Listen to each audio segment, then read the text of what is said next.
Good morning students.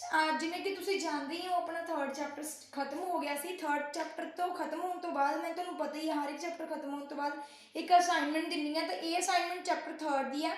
ये total questions किन्ने ने 10 क्वेश्चनस ने जिहड़े तुसीं कंप्लीट करने आ। ये कंप्लीट करके तुसीं मेरी जीमेल आई डी ते मैनूं सेंड कर सकते हो। जीमेल आई डी है gargshalu52@gmail.com। ये तुसीं सबमिट करवानी है असाइनमेंट 5 जून ਨੂੰ ਤੁਸੀਂ 5 जून तक कंप्लीट करो। कंप्लीट करने तो बाद उदों पहला मेरे तो डाउट भी पूछ सकते हो। डाउट जो भी है ਤੁਹਾਡਾ ਤੇ 5 जून ਨੂੰ ਤੁਸੀਂ सबमिट कर देनी है मेरी जीमेल आईडी ਤੇ इस तो बाद ਆਪਾਂ ਅੱਜ ਚੈਪਟਰ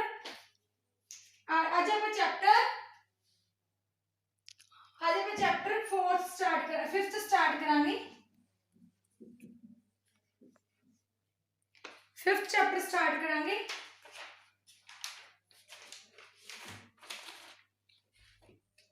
कैपेसिटेंस और कैपेसिटर।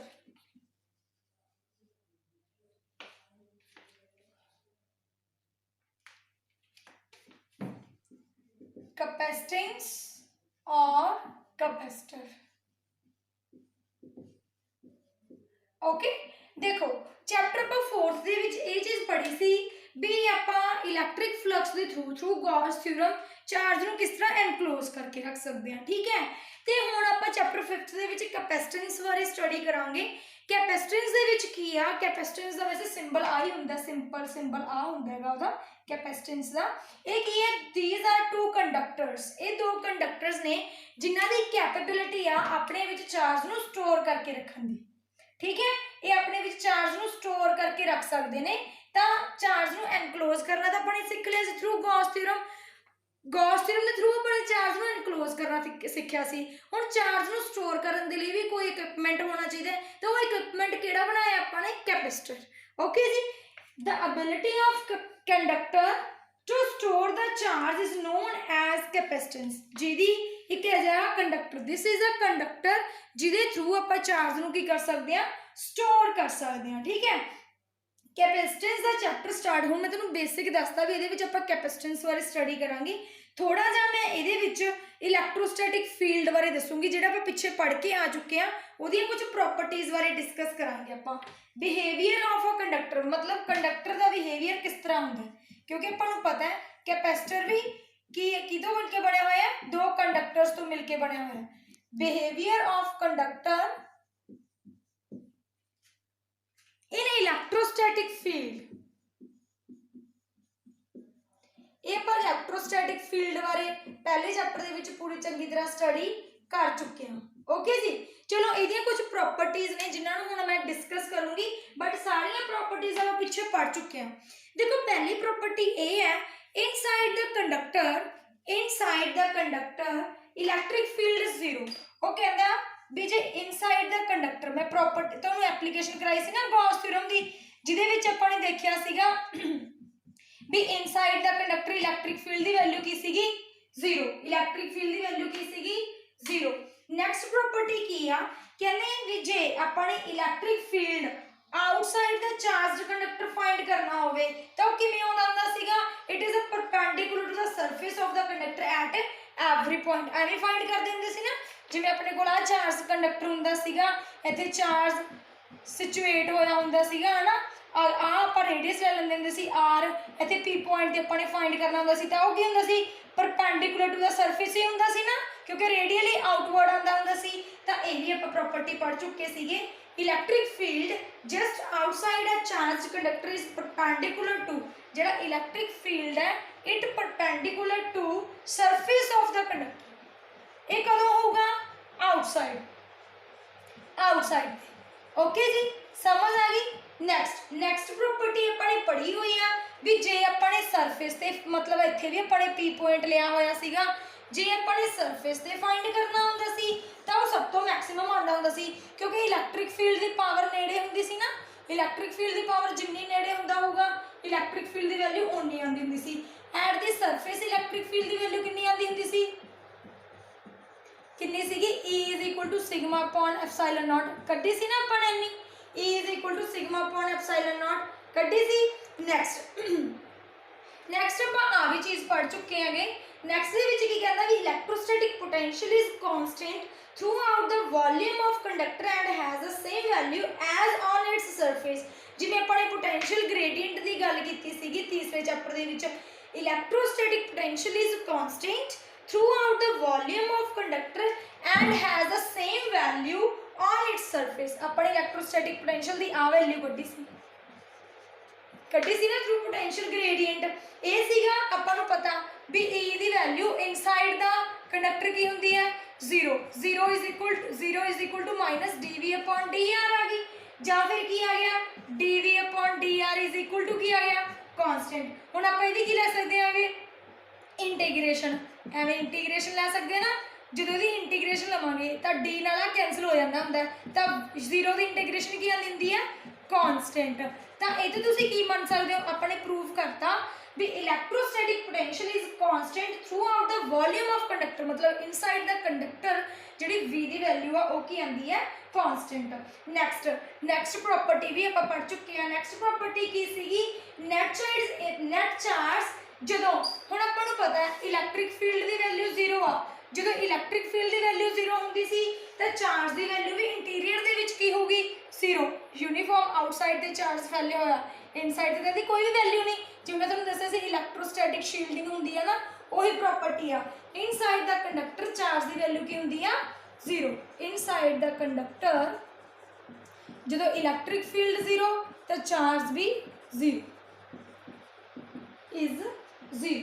ਠੀਕ ਹੈ, ਇਹ ਗੌਸੀਅਨ ਸਰਫੇਸ ਦੇ ਥਰੂ ਆਪਾਂ ਨੇ ਪ੍ਰੂਵ ਕੀਤਾ ਸੀ। ਆ ਇਹਦੇ ਇਕੁਅਲ ਹੁੰਦਾ ਨਾ Q/ε0, ਜਦੋਂ E ਦੀ ਵੈਲਿਊ 0 ਹੋ ਗਈ 0 ਇਜ਼ ਇਕੁਅਲ ਟੂ Q/ε0 ਆ ਗਿਆ, ਤਾਂ Q ਦੀ ਵੈਲਿਊ ਵੀ ਕੀ ਆਈ 0 ਆਈ। ਸਮਝ ਆ ਗਈ ਗੱਲ ਦੀ, ਕਲੀਅਰ ਹੋਇਆ ਨਾ। ਆ ਦੇਖੋ ਆ 0 ਆ ਗਿਆ, ਇੱਧਰ ਆ ਗਏ ਤਾਂ Q ਦੀ ਵੈਲਿਊ ਵੀ ਕੀ ਆ ਗਈ ਆਪਣੇ ਕੋਲ 0।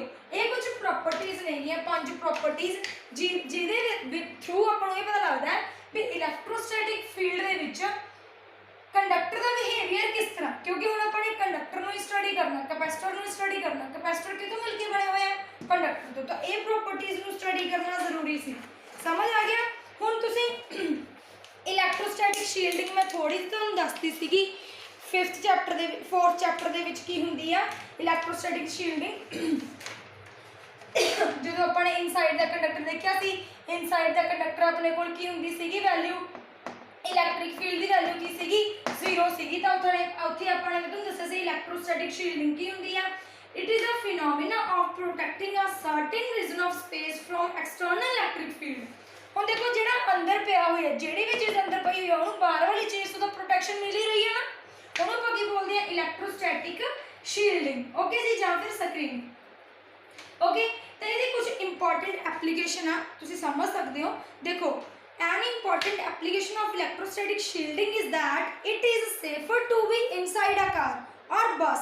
ਆਪਾਂ ਆਪਣੇ ਆਪ ਨੂੰ ਸੇਫ ਕਿੱਥੇ ਮਹਿਸੂਸ ਕਰਾਂਗੇ, ਕਾਰ ਜਾਂ ਬੱਸ ਦੇ ਵਿੱਚ। ਕਿਹਦੇ ਨਾਲ, ਟਰੀ ਦੇ ਨੀਚੇ ਖੜੇ ਹੋਏ, ਹਨਾ। ਜਦੋਂ ਬਿਜਲੀ ਕੜਕ ਰਹੀ ਆ ਡਿਊਰਿੰਗ ਦਾ ਲਾਈਟਨਿੰਗ, ਜੇ ਬਿਜਲੀ ਕੜਕ ਰਹੀ ਆ ਤਾਂ ਸਭ ਤੋਂ ਜ਼ਿਆਦਾ ਸੇਫ ਆਪਾਂ ਕਿੱਥੇ ਮਹਿਸੂਸ ਕਰਾਂਗੇ, ਆਪਣੇ ਘਰ ਵਿੱਚ, ਆਪਣੀ ਕਾਰ ਵਿੱਚ, ਆਪਣੀ ਬੱਸ ਦੇ ਵਿੱਚ। ਕਿਹਦੇ ਨਾਲ, ਟਰੀ ਦੇ ਨੀਚੇ ਖੜੇ ਹੋਏ ਨਾਲ। ਠੀਕ ਹੈ ਜੀ, ਇਹ ਕੀ ਹੈ ਆਪਣੇ ਕੋਲ ਇਲੈਕਟ੍ਰੋਸਟੈਟਿਕ ਸ਼ੀਲਡਿੰਗ ਦੀ ਸਿੰਪਲ ਐਪਲੀਕੇਸ਼ਨ ਹੈ ਜਿਹਦੀ ਤੁਸੀਂ ਸਟੱਡੀ ਕਰਨੀ ਹੈ। ਨੈਕਸਟ ਆ ਗਿਆ ਇਲੈਕਟ੍ਰੀਕਲ ਕੈਪੈਸਿਟੈਂਸ, ਜਿਹਦੀ ਹੁਣ ਆਪਾਂ ਪੂਰੀ ਸਟੱਡੀ ਕਰਾਂਗੇ, ਜਿਹਦੇ ਤੇ ਬੇਸਡ ਆਪਣਾ ਪੂਰਾ ਚੈਪਟਰ ਕੀ ਹੈਗਾ ਇਲੈਕਟ੍ਰੀਕਲ ਕੈਪੈਸਿਟੈਂਸ। ਓਕੇ ਜੀ, ਇਲੈਕਟ੍ਰੀਕਲ ਕੈਪੈਸਿਟੈਂਸ ਵੈਸੇ ਤਾਂ ਮੈਂ ਤੁਹਾਨੂੰ ਥੋੜਾ ਜਿਹਾ ਦੱਸ ਹੀ ਚੁੱਕੀ ਹਾਂ ਵੀ ਇਲੈਕਟ੍ਰੀਕਲ ਕੈਪੈਸਿਟੈਂਸ ਕੀ ਹੁੰਦੀ ਆ। It is the ability to store the charge.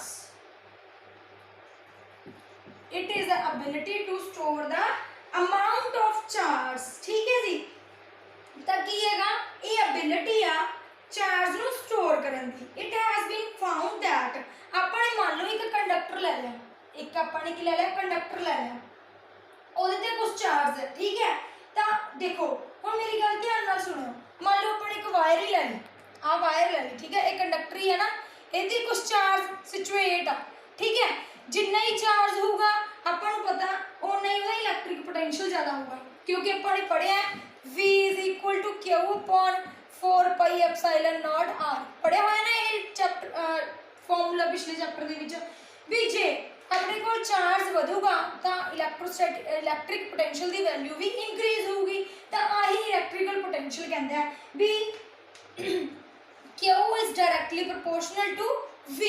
Q ਜਿੰਨਾ ਚਾਰਜ ਵੱਧਦਾ ਜਾਊਗਾ ਕਿਉਂਕਿ V is directly proportional to Q ਆ, ਜਿੰਨਾ ਚਾਰਜ ਵੱਧਦਾ ਜਾਊਗਾ ਇਲੈਕਟ੍ਰੀਕਲ ਪੋਟੈਂਸ਼ੀਅਲ ਦੀ ਵੈਲਿਊ ਵੀ ਉਨੀ ਵੱਧਦੀ ਜਾਊਗੀ। ਡਾਇਰੈਕਟਲੀ ਪ੍ਰੋਪੋਰਸ਼ਨਲ ਨੂੰ ਕੱਟ ਕੇ ਆਪਾਂ ਕੀ ਲਗਾ ਦਿੰਦੇ ਹਾਂ C। C ਕੀ ਹੈ? कैपेसिटेंस है। C की है कैपेसिटेंस। द कैपेसिटेंस का फॉर्मूला इतो निकलिया है Q upon V is equal to C। Q upon V is equal to C। हुण एक गल याद रखियो जिहड़ी कैपेसिटेंस आ वो shape and size of the conductor ते डिपेंड करदी है भी किस तरह दी उहदी शेप है ना, स्फेरिकल सिलेंड्रिकल किस तरह दी उहदी शेप है कंडक्टर दी, independent of nature of material of the conductor. Nature दे इंडिपेंडेंट आ, डिपेंड किते करदी आ? Depend upon shape and size. कितों इंडिपेंडेंट आ? नेचर। नेचर ने किदा? कंडक्टर दा।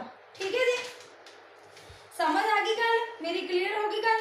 हुण आपां इहदी यूनिट्स कढ सकदे हां कुछ ना कुछ। यूनिट्स किवें कढांगे? देखो क्यों दी यूनिट तो तुहानूं पता ही है की हुंदी है? कूलम। V दी यूनिट की हुंदी है? वोल्ट। C दी यूनिट हुंदी है फैरेड। की हुंदी है? फैरेड। ओके जी, समझ आ गया? मतलब 1 फैरेड, फैरेड नूं F लिख सकदे हां। 1 फैरेड इज इक्वल टू किहदे इक्वल हो गया? Coulomb CV minus 1। आ अपने कोल की आ गई? यूनिट। समझ आ गया? तो ये कुछ वैल्यूज ने जिहड़ियां तुसीं याद करनियां ने, जिवें अपने मिली माइक्रो कीता सी ना, उवें इहदा 1 माइक्रो फैरेड किहदे इक्वल होगा भी? 1 माइक्रो फैरेड किहदे इक्वल होगा? 10 रेज़ पावर माइनस 6 F दे। नैनो, नैनो तुहानूं पता ही है किहदे इक्वल होगा? 10 रेज़ पावर माइनस 9 फैरेड दे। आगे आ गया अपने को मैगा। मैगा फैरेड किहदे इक्वल होगा? 10 रेज़ पावर 6 फैरेड दे। मैं वैसे तो सारी वैल्यूज करवाई हुई ने। 1 पिको फैरेड किहदे इक्वल होगा? 10 रेज़ पावर माइनस 12 फैरेड दे। ओके जी, समझ आ गई गल मेरी? क्लियर हो गई? नेक्स्ट अपने को आ गया इहदा डिमेंशनल फार्मूला। हुण इहदा अपने डिमेंशनल फार्मूला फाइंड करना है। डिमेंशनल फार्मूला फाइंड करन दे लई अपने कोल की है? अपने फार्मूला तो हुणे कढ ही लिया। डिमेंशनल फार्मूला फाइंड करने के लिए C is equal to Q upon V आ गया। C is equal to Q upon V आ गया, सिंपल है ना। ते Q दे अपने कोल की हुंदागा? Q की हुंदा? चार्ज। चार्ज नूं आपां लिखदे हुंदे आपां नूं पता है करंट इज इक्वल टू की हुंदा? Charge upon time. I T is equal to की हुंदा? Q। I दा की लगाना है A, T दा की लगाना है T। AT आ गया अपॉन हुण आ गया वोल्टेज। वोल्टेज दा की हुंदा? W अपॉन क्यों। आप पिछे फॉर्मूला करके चुके हैं ना, फिर एक क्यू आ गया, क्यू अपॉन डब्ल्यू लिख लिया, तो क्यू का फिर तो की आ गया? AT आ गया। डब्ल्यू का की होंगे? वर्क डन का की होंगे? ML स्क्वायर T माइनस 2 होंगे ना, फोर्स इंटू डिसप्लेसमेंट।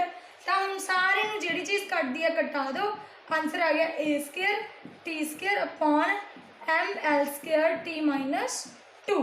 ठीक है, तो हम अपने को कट कुट के की कुछ आ जाना? M ऊपर जाऊगी की बन गया M माइनस 1। L भी है नहीं, L भी ऊपर जाऊगी माइनस 2 आ गई। हुण T आ माइनस 2 है, जो ऊपर जाऊगा प्लस का 2 हो जाऊगा, 2 2 4 हो गया।